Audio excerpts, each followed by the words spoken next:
ಇದನ್ನು ಆಕಸ್ಮಿಕ ಅನ್ಬೇಕು, ಮೌಢ್ಯ ಅನ್ಬೇಕು ಗೊತ್ತಿಲ್ಲ. ಆದರೆ ದೇವಸ್ಥಾನದ ಸುತ್ತ ಭಂಡಾರದ ಮಳೆಯೇ ಸುರಿದಿದೆ. ಇದನ್ನು ಆಕಸ್ಮಿಕ ಅಂತ ಕರೆಯೋದಾ ಅಥವಾ ಮೌಢ್ಯದ ಲಕ್ಷಣವೋ ಗೊತ್ತಿಲ್ಲ. ಬಾಗಲಕೋಟೆ ಜಿಲ್ಲೆ ಬೀಳಗಿ ತಾಲೂಕಿನ ಹೆಗ್ಗೂರು ಗ್ರಾಮದಲ್ಲಿ ನೋಡಿ, ಆಂಜನೇಯ ದೇವಸ್ಥಾನದ ಸುತ್ತ ಭಂಡಾರದ ಮಳೆ. ಗ್ರಾಮಸ್ಥರು ಆಶ್ಚರ್ಯಚಕಿತರಾಗಿದ್ದಾರೆ. ಭಕ್ತರಲ್ಲಿ ಭಾವೋದ್ರೇಕ.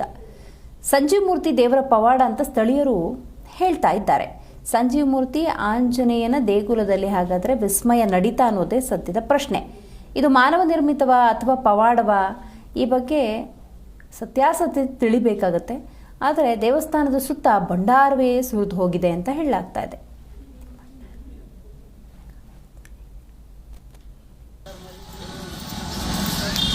ಮೊದಲು ನೋಡಿದ್ವಿ, ಈಗ ಆದದ್ದು ನೋಡ್ಯವನು, ನಿನ್ನೆ ಆದದ್ದು ನೋಡ್ಯವನು.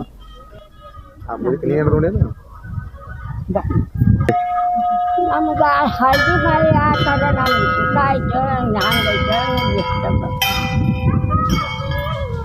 5:30 ಆಗೈತೆ ನೋಡಿ.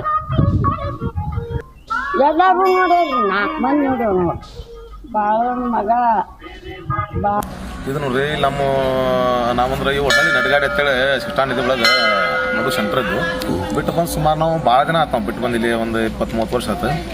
ಇಲ್ಲಿ ಸಂಜೀವಮೂರ್ತಿ ದೇವಸ್ಥಾನ ಅಲ್ಲಿ ನಿಂತು ಇಲ್ಲಿ ನಾವು ದೈವದವರೆಲ್ಲ ಕೂಡಿ ಕಟ್ಸಿದಾರೆ. ಸುತ್ತ 10 ಮಂದಿ ಎಲ್ಲ ನಮ್ಮ ಸಂಜೀವಮೂರ್ತಿ ದೇವಸ್ಥಾನಕ್ಕೆ ಭಾಳ ನಡ್ಕೋತಾರೆ. ಇಲ್ಲಿ ಈ ದೇವರದ ಪ್ರಭುಗಳು ದೊಡ್ಡದ. ಮತ್ತು ಅದು ನಿನ್ನೆ ಏನಾಗ್ಬಿಟ್ಟಿತ್ತು ನಮ್ಮಲ್ಲಿ ಅಚ್ಚರಿ ಅಂತಂದ್ರೆ, ಒಂದು ಭಂಡಾರ ಮಳೆ ಅನ್ನಂಗೆ ಹಳದಿ ಬಣ್ಣದ ಮಳೆ ಆಗಿಬಿಟ್ಟತಿ. ಅದು ಸಂಜೆ 5 ಗಂಟೆ ಮೇಲೆ ಆಗಿರ್ತದೆ. ಸೂಚಿ ಹೊತ್ತು ಆದ್ನಾಗ ಸ್ವಲ್ಪ ಕಾತ್ಲಾಗನ ಯಾರು ಅಲ್ಲಿ ಕಾಲ ಕಿಲ್ಲತ್ತೇಳಿ ತಿಳ್ಕೊಂಡು ಹೊಸಮಾಗಿದ್ದೆವು. ಮುಂಜಾನೆ ಬೆಳಿಗ್ಗೆ ಎಲ್ಲ ಜನ ಕೂಡಿದೆವು, ಇಲ್ಲಿ ಕೂಡೆಲ್ಲ ನೋಡಿದೆವು. ಆದರೆ ಹಿಂಗೆ ಬಟ್ಟೆಯಿಂದ ತೆಗೆದ್ರೆ ಮಾತ್ರ ಭಂಡಾರ ಇದೆ, ತಿರಿ ಬೇಕಾದ್ರೆ ಹಚ್ಕೋಬೋದು. ಇಲ್ಲಿ ಸಂಜೀವಮೂರ್ತಿ ಸುತ್ತ ದೇವಸ್ಥಾನ ಇಟ್ಟಲ್ಲ, ಇದ್ರ ಒಂದು 20-30 ಫೂಟ್ ಸುತ್ತ ಅವನ್ನೆಲ್ಲ ಇದು ಉದುರೈತಿ. ಹಿಂಗೆ ಅದು ಏನು ಕೆಟ್ಟದ್ದು ಒಳ್ಳೇದು ನಮಗಂತೂ ಗೊತ್ತಿಲ್ಲ. ಇದಕ್ಕಂದ್ರೆ ಅದೆಲ್ಲರೂ ಊರಂಗ ಗ್ರಾಮಸ್ಥ ಎಲ್ಲರೂ ನಮ್ಮ ಊರಾಗ ಹಿರಿಯರಂತ ಅಜ್ಜಿಯರು ನೋಡಿದ್ರು. ಅವರು ನಾವು ನೋಡಕ್ಕೆ ಮುಂಜಾನೆ ಬರ್ಬೇಕು, ಅವ್ರು ಇಲ್ಲಿ ದೇವ್ರಿಗೆ ಬಂದ್ರೆ ಆ ಟೈಮ್ಗೆ. ಇನ್ನು ಇಂಥ ಟೈಮ್